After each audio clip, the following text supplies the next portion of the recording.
Hi, I'm Adrian and this is Andy, and this is the Peugeot e-208 GT. It looks pretty much like the Peugeot 208 except for a few subtle differences. It's priced from $63,990 plus on-road costs in New Zealand and is eligible for the full Clean Car rebate. This particular car has some writing on it, which I'll now explain.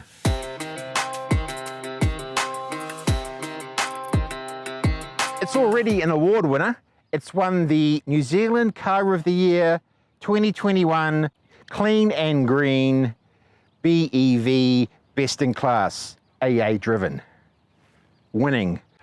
I'd like to thank Shorland Peugeot. They're the first dealer to actually provide me a car to test drive. So I'd also like to encourage other dealers to give me their EVs to test drive.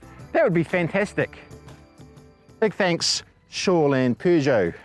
The 50 kilowatt hour battery is mainly underneath the rear seat and forward of that, not taking up any usual space for the vehicle. Charge time is 30 minutes up to 80% on the fast DC charger, 7.5 hours for the wall mount charger and 23 hours for the 3-pin charger. Let's have a look at the engine. What we have is a 100 kilowatt AC engine. The high voltage wiring is coloured orange, which is clearly visible for safety. It's a normal 12 volt battery.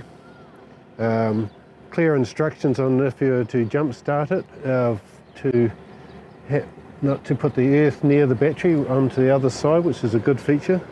A feature of this, along with other Peugeots, is the 3-claw lighting with a saber tooth feature. It gives good visibility in lower light conditions.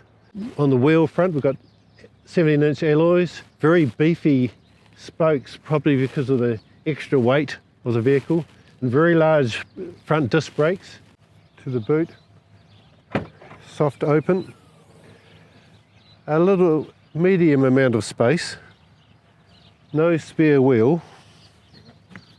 See the spare wheel? Where's the spare wheel? Yes, no spare wheel available, but it's called a bottle of repair kit. That's your spare wheel? Spare wheel and compressor.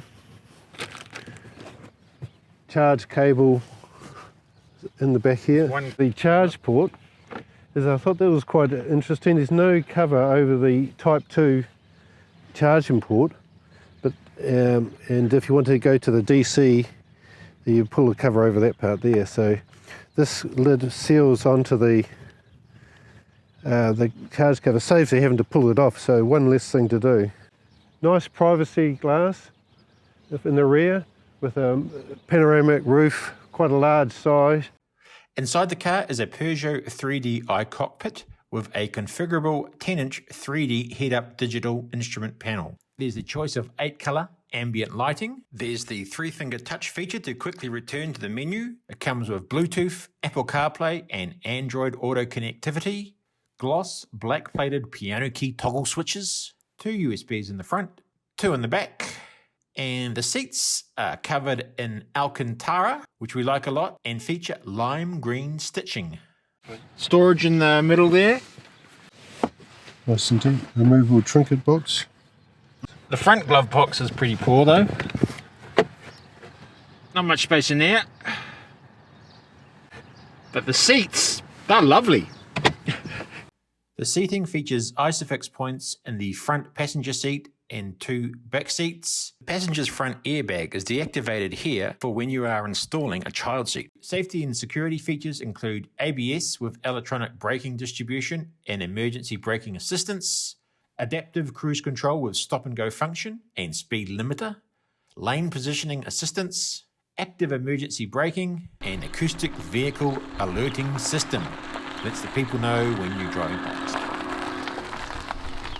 Steering wheel, I like the steering wheel. It's compact, flattened at the top and bottom, so it gives you a good view of the instruments, especially on 3D and clear. I like that 3D. See how you can see on the angle. It's for the passenger as well. Oops. The range increased to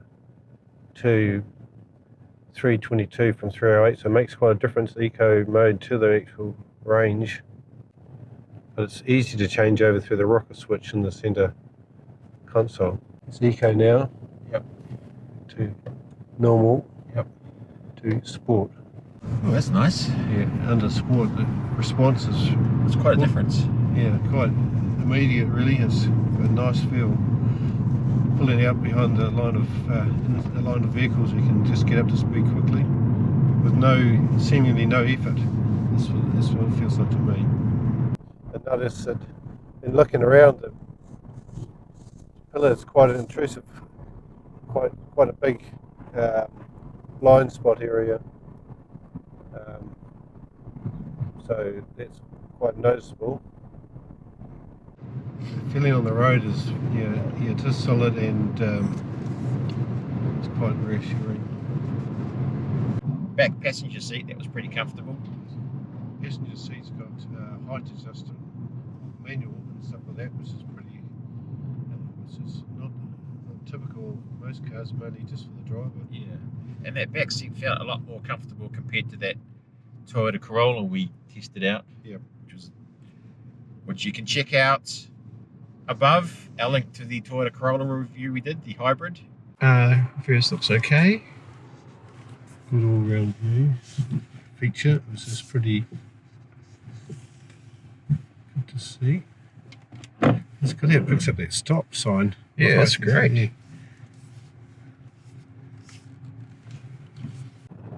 If you are not familiar with it, it's hard to actually know what you're pressing with your hand here because the steering wheel is in the way.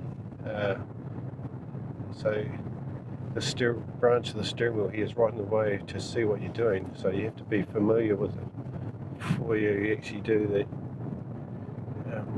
operation easily. So for our driving summary, in town, fine. In sports mode, peppy. Yep. Open road, feels solid on the road. It's a little bit heavier than the petrol version, the weight of the car, but it feels solid and it's handling well. Yeah, so it doesn't feel like the weight of the battery is overtaking the handling of it. Is possibly could be assisting it, probably because the weight's down low in the vehicle and it's keeping it center of gravity down low, so cornering is nice and secure.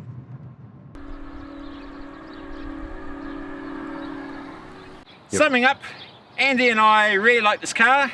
We like how it drives, we like how it handles. In town, out of town, on the open road, stylish inside, feels safe. It feels safe and secure on the road, and agree with AA's Driven's New Zealand Car of the Year 2021 Clean and Green BEV Best in Class. Thanks for watching the video. A share or like would be fantastic. And here is another video to check out.